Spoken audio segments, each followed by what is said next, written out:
Olá, bom dia. Meu nome é Rayane.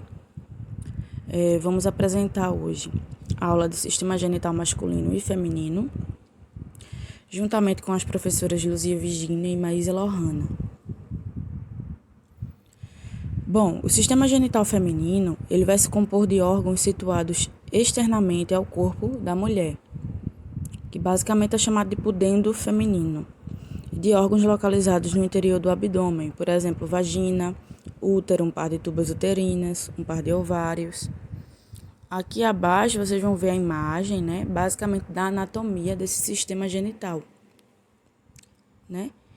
E aos pouquinhos a gente vai saber o que cada nomezinho desse, cada parte desse,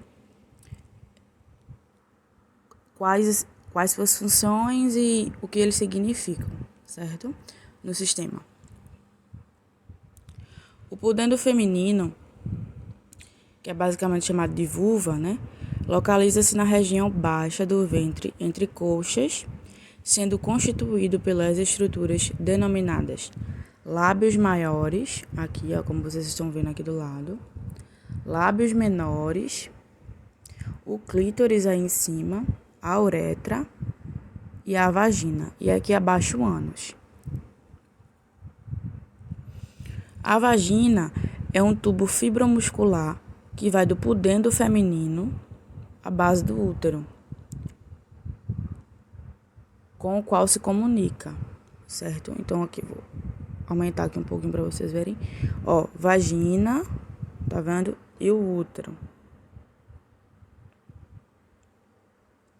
Basicamente é um tubo fibromuscular, né? Vocês associam que vai do comecinho, que é do pudendo feminino, até a base do útero, que é essa parte de cima aqui, ó, que tá apontado o nome útero, certo? O útero, ele vai ser um órgão muscular oco, de tamanhos e formatos parecidos com o de uma pera, né? E ele pode aumentar de acordo com o desenvolvimento do corpo da mulher. Mulheres que nunca engravidaram têm basicamente 7,5 centímetros de comprimento. Então, assim, quando a mulher ela engravida, com certeza o útero ele vai expandir, certo? A partir da puberdade, o endométrio torna-se, periodicamente, a cada 28 dias aproximadamente, mais espesso e mais rico em vasos sanguíneos, preparando seu organismo a mulher para uma possível gravidez. Então, o que está dizendo que o endométrio ele vai fazer, né? A cada 28 dias, né? Ele vai se tornar um ambiente com mais vasos sanguíneos, né? Por que isso vai acontecer? Porque aí vai se preparar para o organismo da mulher se prepare para uma possível gravidez que pode vir a ocorrer. As tubas uterinas, que são ovidutos e ovários, né? São 2 tubos curvos ligados à parte superior do útero. Então, essas tubas uterinas elas vão estar ligadas ao útero. E o interior dessas tubas é revestido por células com cílios, onde os movimentos criam uma corrente de líquido em direção ao útero. Os ovários eles vão ser estruturas ovoides, onde em sua porção mais externa localiza-se as células que dão origem aos óvulos. É basicamente a parte do sistema genital feminino onde vai ocorrer a gravidez, né?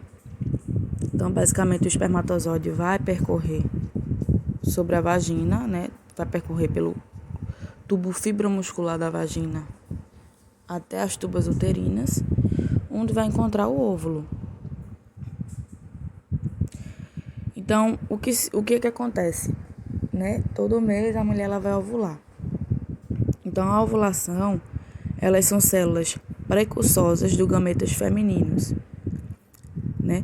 A liberação desse óvulo, né, basicamente chamada de ovulação, vai chegar até as trompas para seguir o rumo ao útero e ser fecundado. Então, o que é que vai acontecer? A fecundação ela vai acontecer nas trompas, né?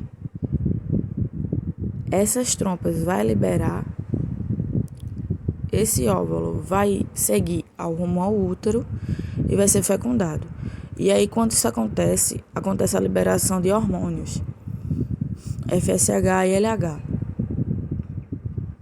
Agora a gente vai falar um pouquinho sobre o sistema genital masculino, né? Onde vai compor os órgãos externos, o pênis e o escroto, e de órgãos internos, entre os quais se destacam os ductos ou os canais deferentes. Tem também a próstata e as glândulas seminais. Aqui eu vou aumentar um pouquinho para vocês verem. Pênis, uretra, que está basicamente a anatomia do sistema genital masculino, certo?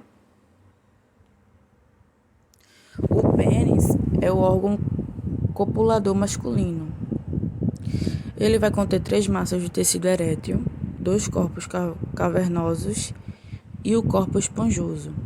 A glande, né, que basicamente está na extremidade.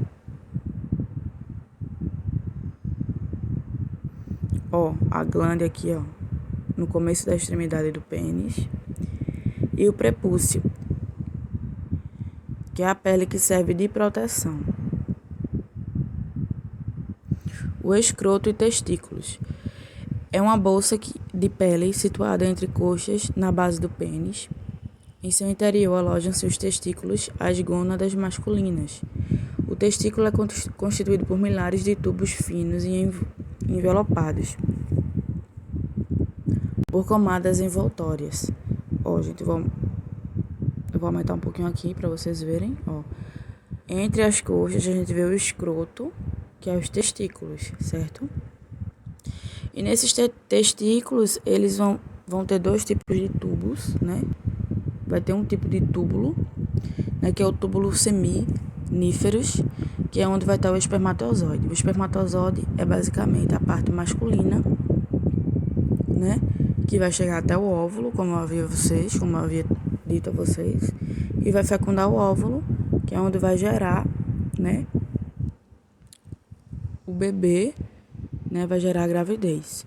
E as células intersticiais, que é a testosterona. Esse testosterona é basicamente o hormônio mais abundante, né, no homem. Ductos deferentes, tubos musculares que contornam a bexiga urinária e embaixo dela difundem-se em um conduto único, o ducto ejaculatório, que desemboca na uretra. Né? Basicamente é um ducto que vai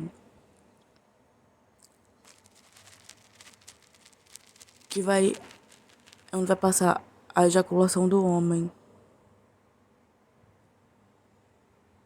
As glândulas seminais, né, que é a vesícula seminal, vai estar localizada atrás da bexiga urinária, produz uma secreção viscosa que é lançada no ducto ejaculatório, no clímax. 85% desse volume é total de esperma ou sêmen. Então, 85% desse tipo de sêmen, né, desse tipo de secreção viscosa, é basicamente espermatozoides, né? A próstata, ela vai estar localizada embaixo da bexiga urinária e é uma glândula que envolve a porção inicial da uretra.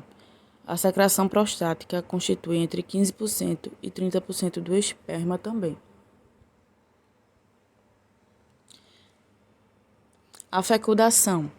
A fecundação é onde vai acontecer, né? Vai ser a fusão, vai ser a junção de um par de gametas com formação do zigoto, né? Que vai ocorrer geralmente nas primeiras 24 horas após a ovulação. Né? Gametas femininos exercem forte atração química sobre os espermatozoides. Então, o que é que vai acontecer? O espermatozoide vai entrar pelo canal vaginal, vai chegar lá até as tubas uterinas, até onde está o óvulo lá liberado, né, nas trompas, vai fecundar, e quando ocorre essa fecundação, o óvulo vai ser seguido até o útero, e lá é onde vai ocorrer, né, a geração do bebê.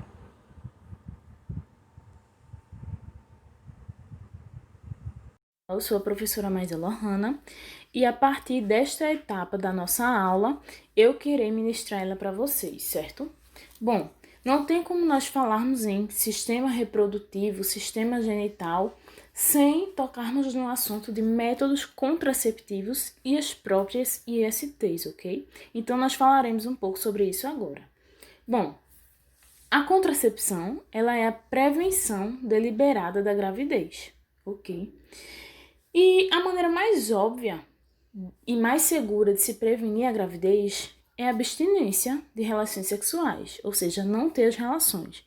Que seja pelo menos durante o período fértil da mulher, que é aquele período onde existe a possibilidade de acontecer a ovulação. Ao longo da história da nossa humanidade, muitos métodos vêm sendo desenvolvidos, tá, para evitar a gravidez, e esses métodos são chamados métodos contraceptivos ou anticoncepcionais, tá? Eles podem atuar de diferentes formas no processo reprodutivo. Uns impedem que os gametas masculinos se encontrem com os femininos, outros que a mulher produza os gametas é impedido, outros também impedem a própria implantação do embrião que já foi formado na mucosa uterina, e alguns removem aquele embrião também, tá? Então nós falaremos um pouco sobre esses métodos agora. Tem o método do coito interrompido, tá? Ele consiste em retirar o pênis da vagina antes que a ejaculação ocorra. Porém, esse método ele é pouquíssimo eficiente, porque as secreções masculinas que são eliminadas antes da própria ejaculação, elas já contêm espermatozoides, como nós vimos na nossa aula, né? E outro motivo para o grande índice de falhas é a própria demora na retirada do pênis antes da ejaculação, que pode resultar na própria parcial ou total ainda ali. Tem o método do ritmo ovulatório ou da tabelinha, tá? Esse método consiste em abster-se das relações sexuais durante o período fértil do ciclo menstrual da mulher, tá? Porém, esse método não é tão eficiente assim, porque é muito difícil determinar exatamente o período fértil da própria pessoa, tá? Porque esse dia pode variar dependendo dos ciclos que ela vem tendo, tá? Porém, esse controle, esse método, acontece da seguinte maneira. Por meio de uma tabela, é monitorado todo o ciclo da mulher, onde vai determinar qual será o dia em média da ovulação, e é naquele dia que a mulher vai se abster das próprias relações sexuais. Tem a camisinha, tá? E entre as práticas anticoncepcionais, ela se destaca muito por ser uma barreira mecânica, tá? Que vai impedir o encontro dos próprios gametas, ok? Ela é feita de látex, tá? E ela é muito eficiente não só na prevenção da gravidez, mas também na prevenção de transmissão de infecções, ou seja, das próprias ISTs, tá? Também tem a pílula anticoncepcional, que é um dos métodos mais utilizados no mundo e consiste, geralmente, em uma mistura de hormônios sintéticos, que é a progesterona e o estrógeno, tá? Esses hormônios, eles são ingeridos pela mulher todos os dias, tá? A partir de um determinado dia da menstruação, que será conversado com o próprio médico ginecologista, que consulta a mulher. E depois de determinado tempo tomando a pílula, a cartela, como vocês estão vendo na imagem, ela interrompe e aí vai vir a menstruação, e após outra determinada quantidade de dias, ela começa a tomar novamente e assim sucessivamente, tá? Bom, esses hormônios que são presentes na pílula, eles inibem a secreção de FSH e da LH, tá? Ou seja, na falta desses dois hormônios não vai ocorrer a ovulação e por isso vai impedir, né, que a gravidez ocorra, tá?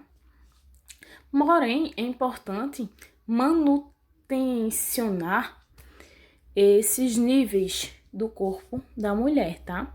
Porque pode também causar outras coisas, outras doenças até, tá? Então é importante nós ficarmos ligados nesse método, tá? Que ele é tão, entre aspas, bom quanto também ruim, ok? E também temos a pílula do dia seguinte, né? É a famosa pílula do dia seguinte, que não é igual à pílula anticoncepcional, tá?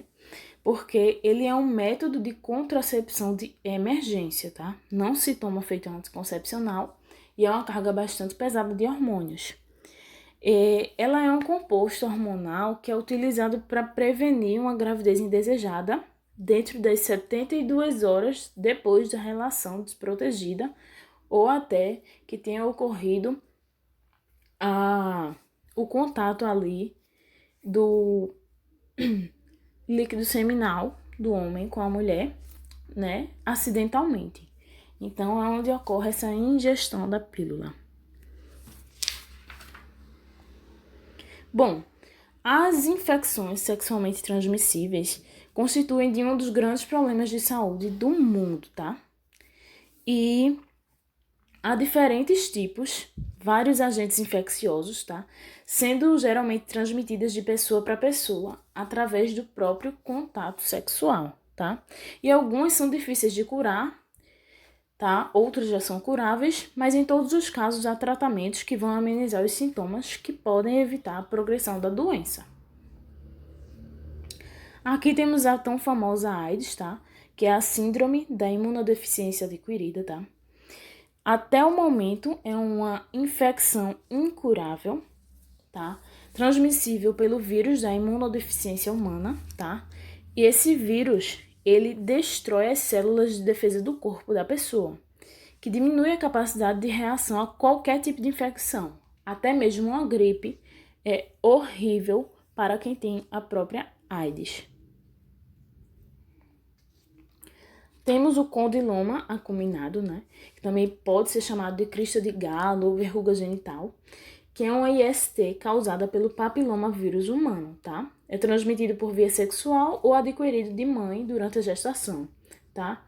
Se caracteriza pelo aparecimento nos órgãos genitais de algumas lesões, como verrugas, tá? E também pode causar o câncer nos órgãos genitais e no próprio ânus, tá? Então, é bastante importante ficar ligadinho em todas essas e sempre se prevenir.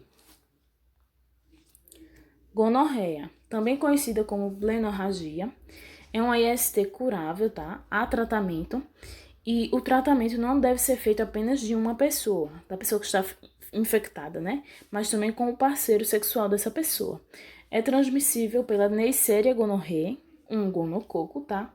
E nos homens ela se manifesta com ardor urinar e secreção uretral amarelada. Já nas mulheres os sintomas são pouco evidentes, mas também pode causar uma doença inflamatória pélvica.